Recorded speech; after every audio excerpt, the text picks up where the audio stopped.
नमस्कार दोस्तों, मैं ज्ञानेश्वर उपाध्याय आपका स्वागत करता हूं मेरे YouTube चैनल ज्ञानीज क्लासेस में। दोस्तों, भारतीय इतिहास के ऊपर यह हमारी तीसरी वीडियो है। पहले की दो वीडियो शॉर्टकट ट्रिक हैं मुगल काल और दिल्ली सल्तनत को याद करने के लिए। दोस्तों, आप उसको ज़रूर देखें। आज की वीडियो हम वैदिक संस्कृति के बारे में जानेंगे। दोस्तों, हम सब जानते हैं वेद, ब्राह्मण, अरण्यक और उपनिषदों को सम्मिलित रूप से वैदिक साहित्य कहा जाता है। वैदिक साहित्य कुरान और बाइबल की भांति किसी ग्रंथ विशेष को परिलक्षित नहीं करता। वेद का अर्थ है ज्ञान अथवा पवित्र आध्यात्मिक ज्ञान। वैदिक साहित्य को दो भागों में बांटा जाता है। पहला भाग तो ऋग्वेद है तथा दूसरा भाग साम, यजुर, अथर्व, ब्राह्मण, अरण्यक, ग्रंथ, उपनिषद आदि हैं। दोस्तों, तो हम स्टार्ट करते हैं अपनी वीडियो। दोस्तों, हड़प्पा सभ्यता के पतन के बाद भारत में एक नवीन संस्कृति का विकास हुआ। इस संस्कृति के बारे में संपूर्ण जानकारी का स्रोत वेद हैं, इसलिए इसे वैदिक संस्कृति का नाम दिया गया है। यह संस्कृति अपनी पूर्ववर्ती हड़प्पा सभ्यता से काफी भिन्न थी। इस सभ्यता के संस्थापक आर्य थे, इसलिए कभी कभी इसे आर्य संस्कृति भी कहा जाता है। यहाँ आर्य शब्द का अर्थ है श्रेष्ठ, उत्तम, उदात्त, अभिजात्य, कुलीन, उत्कृष्ट एवं स्वतंत्र इत्यादि। वैदिक संस्कृति को दो भागों में बांटा गया है। पहला है ऋग्वैदिक काल, दूसरा है उत्तर वैदिक काल। तो दोस्तों, हम स्टार्ट करते हैं ऋग्वैदिक काल, जो है 1500 to 1000 BC। इस काल के शुरुआत में आर्य सप्त सिंधु क्षेत्र में रहते थे। आर्यों का आरंभिक जीवन मुख्यतः पशुचारण पर निर्भर था। कृषि उनका गौण व्यवसाय था और इस प्रकार सिंधु सभ्यता के विपरीत वैदिक सभ्यता मूलतः ग्रामीण थी। आर्य लोग अस्थायी या स्थिर निवासी नहीं थे, इसलिए अपने पीछे कोई ठोस भौतिक अवशेष नहीं छोड़ गए। वैदिक साहित्य में 4 वेदों एवं उनकी संहिताओं, ब्राह्मण, अरण्यक, उपनिषदों एवं वेदांग को शामिल किया जाता है। वेदों की संख्या 4 है। आप सब जानते हैं ऋग्वेद, सामवेद, यजुर्वेद और अथर्ववेद। तो दोस्तों, हम स्टार्ट करते हैं ऋग्वेद के बारे में। दोस्तों, ऋग्वेद विश्व का प्रथम प्रामाणिक ग्रंथ है। यह देवताओं की स्तुति से संबंधित रचनाओं का संग्रह है। ऋग्वेद का पाठ करने वाले को होत्री कहते हैं। यह क्वेश्चन पेपर में आता है दोस्त कि ऋग्वेद के पाठ करने वाले को क्या कहते हैं, तो हम इसको होत्री कहते हैं। अस्तो माँ सदगमय वाक्य ऋग्वेद से लिया गया है। ये भी क्वेश्चन का पार्ट है। दोस्तों, एक प्रसिद्ध क्वेश्चन गायत्री मंत्र सूर्य से संबंधित देवी सावित्री को संबोधित है। यह ऋग्वेद में सर्वप्रथम प्राप्त होता है। दोस्तों, यह कौन से मंडल में है? यह 3rd मंडल में है। ऋग्वेद के 9वें मंडल में वर्णित है। यह 10 मंडलों में विभक्त है। इसमें 2 से 7 तक के मंडल प्राचीनतम माने जाते हैं। प्रथम एवं 10म मंडल बाद में जोड़े गए हैं।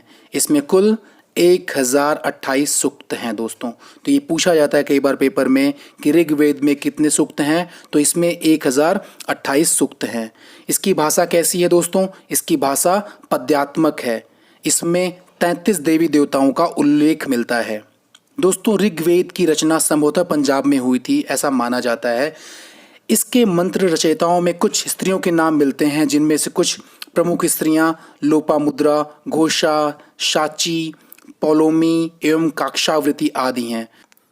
ऋग्वेद के रचनाकारों में से एक लोपामुद्रा विदर्भ राज की कन्या थी, जो राजकुल में उत्पन्न हुई थी। इनका विवाह अगस्त ऋषि से हुआ था।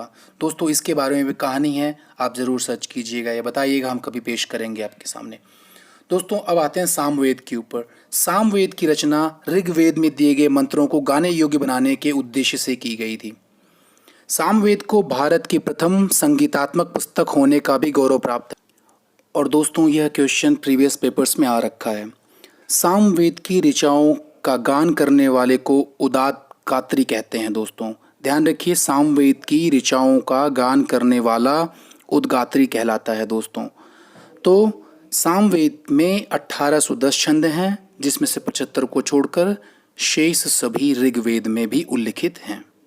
तो ये दोस्तों सामवेद के बारे में हो गया, जिसमें से जो पेपर में आने वाले क्वेश्चंस हैं वो तो ये है कि ये गा सकने वाला पहला ग्रंथ है, और इसमें दूसरा क्वेश्चन ये है कि सामवेद की ऋचाओं का गान करने वाला क्या कहलाता है, उसको हम उद्गात्री कहते हैं। दोस्तों, तो इसको स्मरण रखिएगा। अब आते हैं हम यजुर्वेद के ऊपर। दोस्तों, यजु का अर्थ होता है यज्ञ। इसमें यज्ञ की विधियों का वर्णन किया गया है। यजुर्वेद 40 अध्यायों में विभाजित है और इसी ग्रंथ में पहली बार राजसूय यज्ञ तथा वाजपेय जैसे 2 राजकीय समारोहों का उल्लेख है। इसमें मंत्रों का संकलन अनुष्ठानिक यज्ञ के समय शास्त्र पाठ करने तथा नियमों के पालन करने के उद्देश्य से किया गया है। इसमें मंत्रों के साथ साथ धार्मिक अनुष्ठानों का भी विवरण है, जिसे मंत्रोच्चारण के साथ संपादित किए जाने का विधान सुझाया गया है। यजुर्वेद की भाषा पद्यात्मक तथा गद्यात्मक दोनों है। इसका दिमाग में आप स्मरण रखिएगा, क्योंकि पेपर में आता है कि ऐसा कौन सा ग्रंथ है, कौन सा वेद है जिसकी दोनों भाषा पद्यात्मक और गद्यात्मक दोनों हैं।